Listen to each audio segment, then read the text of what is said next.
জমিনের ভিতরে 18,000 মাখলুকাত সৃষ্টি করা হয়েছে।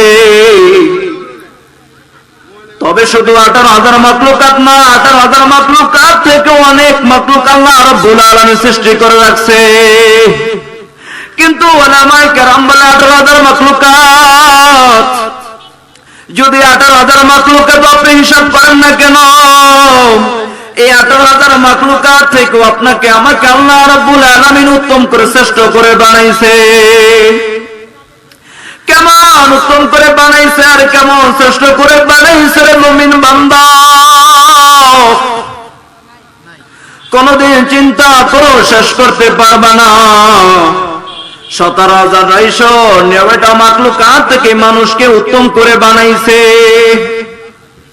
আল্লাহ রাব্বুল আলামিন। এই দুনিয়া, সারা পৃথিবীর এই গ্যালাক্সি আল্লাহ রাব্বুল আলামিন 6 দিনে বানাইছেন। আল্লাহ রাব্বুল আলামিন নিজেও বানান নাই, ফেরেশতার মাধ্যমে বানান নাই। আল্লাহ রাব্বুল আলামিন কোন বলছে সাথে সাথে ফায়াকুন হয়ে গেছে। আর এই বনি আদম মানুষকে আল্লাহ রাব্বুল আলামিন কেমনে বানাইছে, কেমনে সৃষ্টি করেছে রে মুমিন বান্দা, একটা বার মনোযোগ দিয়ে শোনো।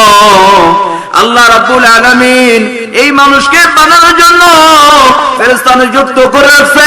40 দিন পর পর ফেরেশতা যে নাকের জায়গায় নাক, চোখের জায়গায় চোখ, হাতের জায়গায় হাত, এরকম করতে করতে প্রতিটা অঙ্গ প্রত্যঙ্গ সব কিছু লাগানোর পর যেই সময় এই চেহারাকে বানাইবেন, ওই সময় মালিক ডাক দিয়ে বলে, ফেরেশতা সাবধান, ও ফেরেশতা তুমি তো সব কিছু বানাইছো, তুমি আমার বান্দার চেহারাটা তুমি বানাইও না।